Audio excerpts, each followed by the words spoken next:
I can tell you tonight that the state of the Commonwealth is strong. Last week, Maura Healey gave her final State of the Commonwealth address under her first term as governor. Of course, she is running for re-election, so if she gets her way, there will be many more of these coming in the future, but this is the last one that we have as a guaranteed. Maura Healey tells us how Massachusetts is doing. So let's talk about what she says the reality of the situation is, and let's talk about what her plans are for the rest of 2026. This is the Codcast, Commonwealth Beacon's podcast about policy and civic life here in Massachusetts, and it is a double Commonwealth Reporter episode for you. I am Jennifer Smith, and I am joined by my very good colleague and fellow senior reporter, Chris Lisinski. Chris, it's been all of, how many days since the State of the Commonwealth. Did you get enough sleep afterward, or were you up all night thinking about housing plans? Unfortunately, I just could not stop thinking about all the promises made for the year ahead and all the credit claimed for the years behind us. A real joy. So I think maybe we can start off there, which is State of the Commonwealth speeches are kind of weird beasts because they're somewhat policy documents and something of kind of a self-soothing mechanism often. You never have a governor roll out and say the State of the Commonwealth is not looking awesome at the moment. And so Maura Healey herself acknowledged that, every governor will say the State of the Commonwealth is strong, but then she said, but I really believe it. I promise. I really, really believe it. You knew I was going to say that. You knew that I was going to say that. Every governor does. But I want you to know I believe it. I believe it. I believe it. Chris, with that kind of wind up here, what were your major takeaways from the speech in terms of what she was positioning herself on and kind of how she was dealing with the reality of the situation that we find ourselves in? The first and most striking thing for myself, and frankly, I think most of the other attendees and those in the press corps, was not so much about policy or promises, but about tone. A year ago, the governor's State of the Commonwealth came maybe 4 or 5 days before Donald Trump was inaugurated for his second term, but it was clear that he was returning to the White House. And she did not mention him a single time in that speech and only said in a glancing reference that she wanted to be a partner to the federal government as long as the federal government was a good partner to Massachusetts. Way different this time around with a year of the Trump administration down and a never-ending stream of impacts causing headaches on Massachusetts. She really sought to contrast herself from the federal government and to pitch Massachusetts as, I guess, a bulwark or a shield against overreach by the Trump administration, against aggressive immigration enforcement by ICE, and so many other things. So it was a real 180 from a year ago, but so much has changed in that past year, not to mention that it's also a re-election year for Maura Healey. And guess what? Donald Trump does not poll well in Massachusetts. So in some ways, of course, she's going to take shots at him because that's viable for her as she tries to get voters on board.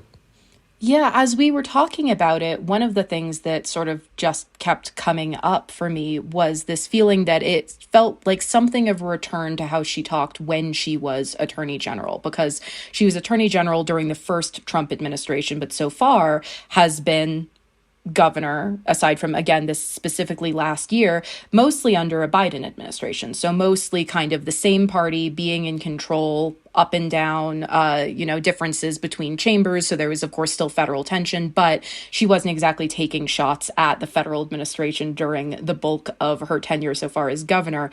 But as AG, not only did she kind of have an antagonist to position herself against, it's the same antagonist. So it has been kind of interesting to see that kind of reversion to some of that language, a very kind of look it square in the eye and take an assertive tone. I think what I'd like to get into is, the federal government is not actually kind of an equal combatant here. If the president is taking shots at Massachusetts, we are a relatively small state. We are one state, and there are plenty of things the federal government can do that the state is not capable of kind of fending off. So what was your sense about how she was kind of framing her positioning compared to the federal government? I think the posturing is largely political, and that's not necessarily a Maura Healey problem or unique to her. There's only so much that a state governor can do with the state policymaking levers they have to pull. For example, the Healey administration made everyone in Massachusetts able to get a vaccine prescription after the RFK-led CDC started scaling back on access to vaccines. That is a tangible, concrete response, but stuff like tariffs driving up business uncertainty and driving inflation, there's not really much that a relatively small state economy like Massachusetts can do to offset that macro trend. So a lot of it was messaging in really a more political way than an actual concrete policy way.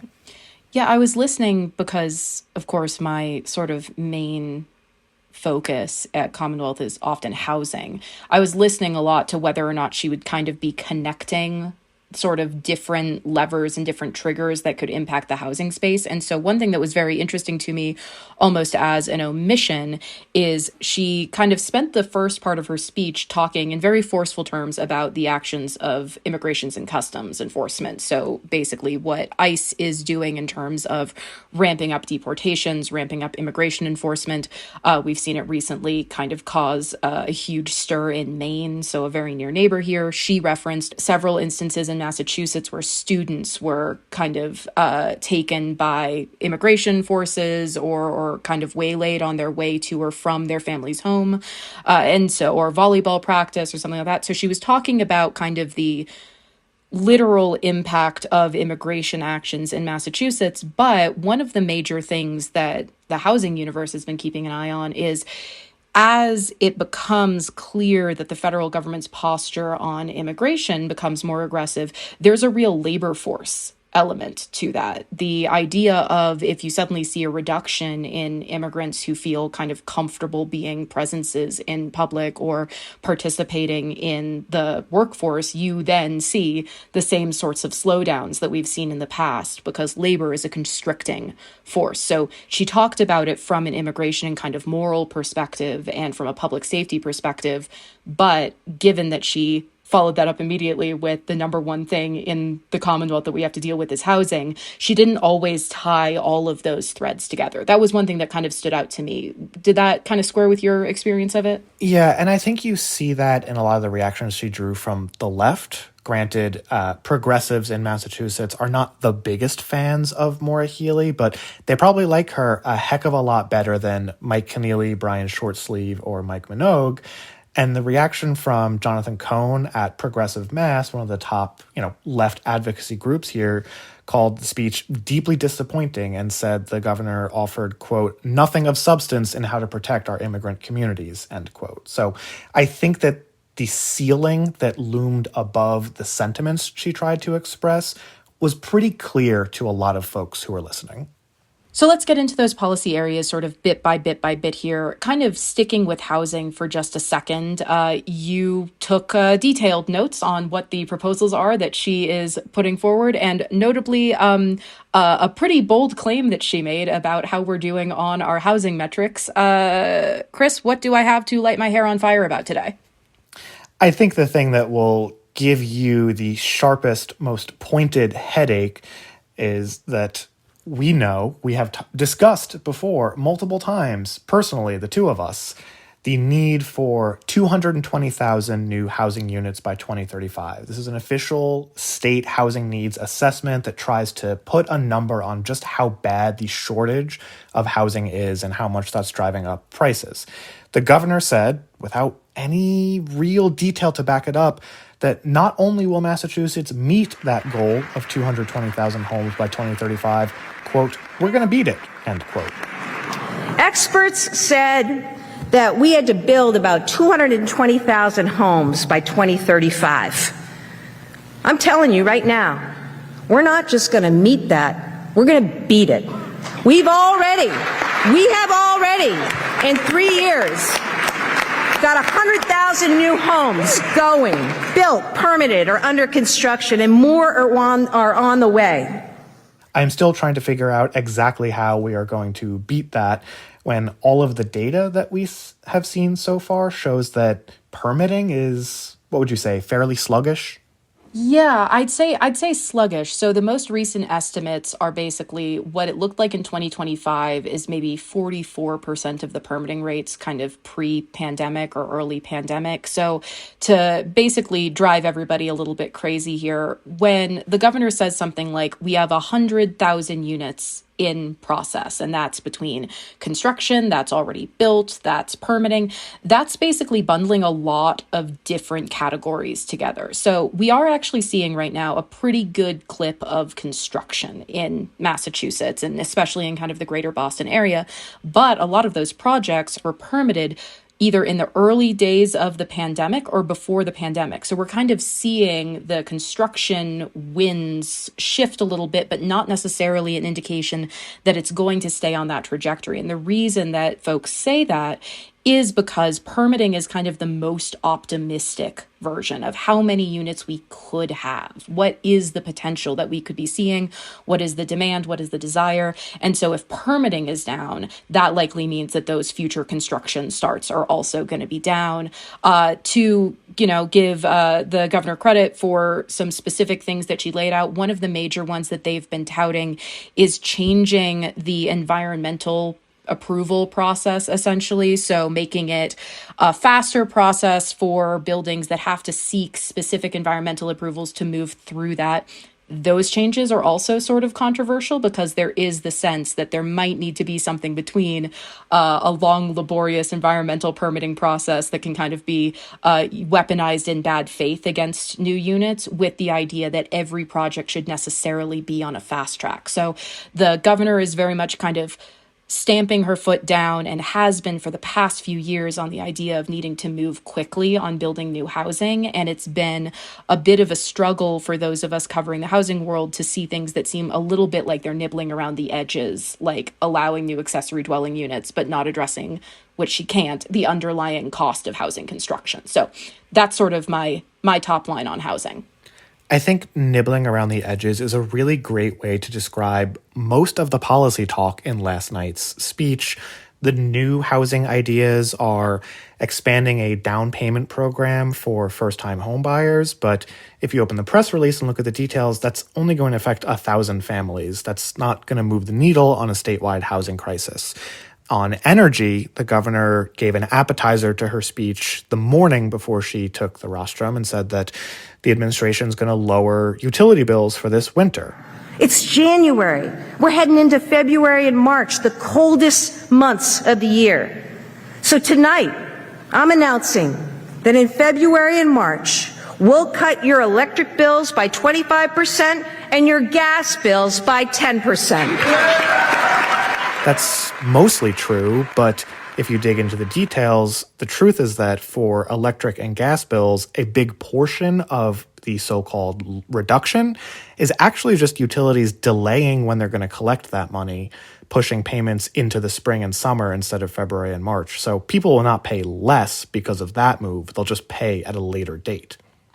And that, of course, was one of the major lines of attack from her challengers from the Republican side here. So you mentioned, of course, Keneally, Minogue, and Shortsleeve, and all of them basically said, well, this is, I believe the quote from Keneally was that it was a masterclass in political spin, is what he called it. All of them essentially said, this might save some pain now, but it's not clear that there's long-term planning around how to kind of keep those utility costs down or sustainable.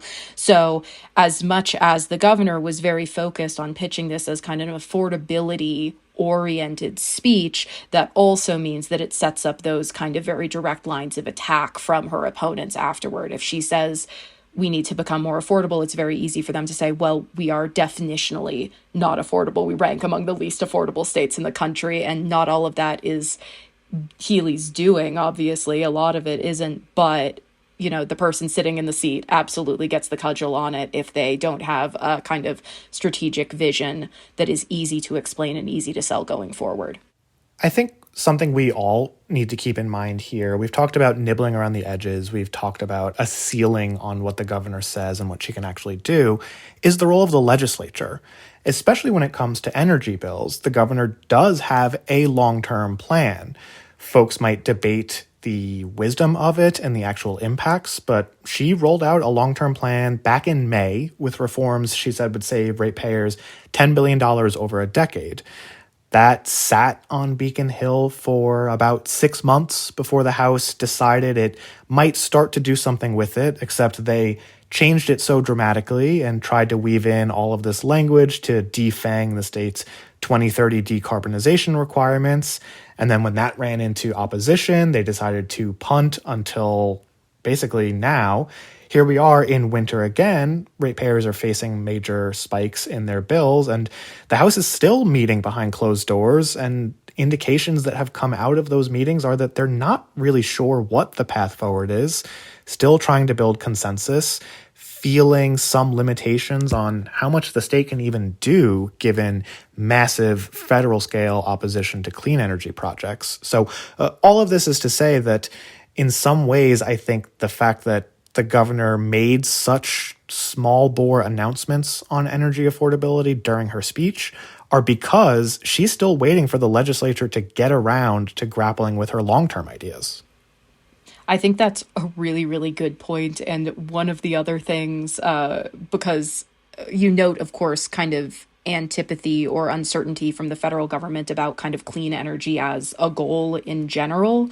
I went back to a few prior speeches of hers, notably the one from 2 years ago. So that would be in 2024, because one of the things that has changed a lot during the Trump administration is the posture of offshore wind, which Massachusetts has taken some very, very significant swings on, only to sort of run into the buzzsaw of the Trump administration, which has basically put the kibosh or pause on not only existing major wind projects, but has signaled in very strong terms that it is not in the mood to approve future ones. So I am going to read the statement that Healey made 2 years ago. 2 years ago, she said, "Already we are leading the clean energy revolution. As of this month, Vineyard Wind, right off the coast of New Bedford, is sending power to the grid on its way to being the biggest offshore wind farm in North America. We can land scallops, we can land megawatts as well." And then furthermore said, we'll review proposals this spring for new wind power that could equal 25% of our energy needs. So she was talking about this not just from an affordability perspective at the time, but also from kind of a clean energy goals side of it. This year, wind was mentioned once in passing, and instead her focus was on the new hydroelectric agreement between us and Quebec. I want people to know last week, good news, we flipped the switch on a hydroelectric line that right now is providing power to Massachusetts. It's coming from Canada, and it's going to provide 20% of the electricity needs in Massachusetts. It's also going to save us about $50 million. So those sorts of pivots aren't always apparent in the speech itself in front of you, but when you can kind of track it year over year, you can tell that since 2024, Healey has sort of seen that it's going to become a lot harder to promise wind projects going forward, I think. So we've hit housing, we've hit climate, we've hit green energy, we've hit immigration. I mean, we can't leave healthcare on the table, Chris. What's she have to say about that? Of course, and healthcare also is part of this constellation of affordability issues because it's really expensive. It's getting more expensive. And as those of us who cover the cost trends hearing every year, the so-called Super Bowl of healthcare, know spending on healthcare is blowing way past the benchmark with really no end in sight to that trend. A lot of Healey's remarks about healthcare were more backwards looking than forwards looking.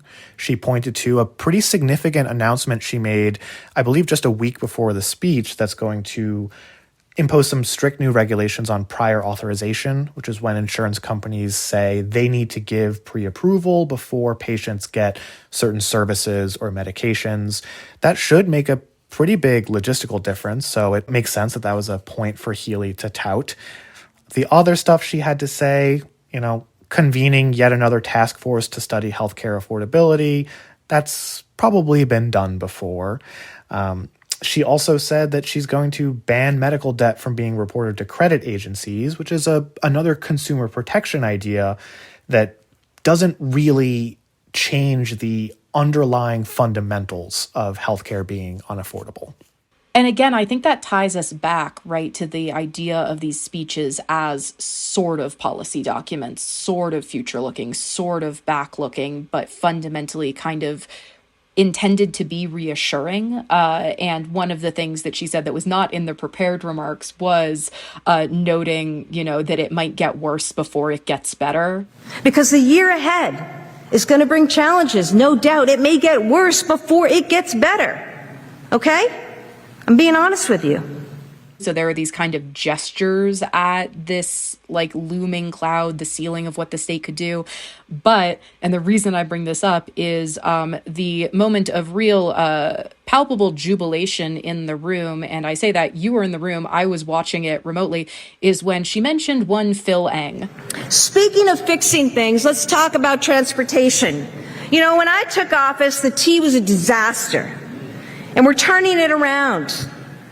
That started when I appointed a GM who actually knew what he was doing. And with Phil Eng on the job, the service and the vibes have never been better. Was that the big thing in the room for you as well? Because it was very loud on my speakers. Very loud standing ovation. I think the only other moment that was comparable to the roaring applause for Phil Eng was when she introduced Dropkick Murphys frontman Ken Casey, who was seated next to Joanna Lidgate, the First Lady. So he was an official guest.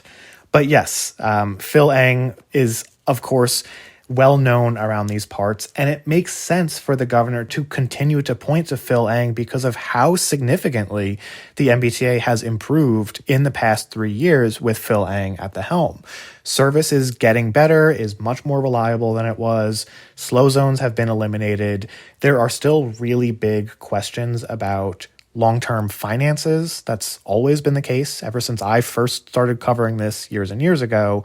But I think it's just objectively true that the T is in a better place today than it was 4 years ago. So continue to expect that. The governor is going to point that out at every single opportunity that she can.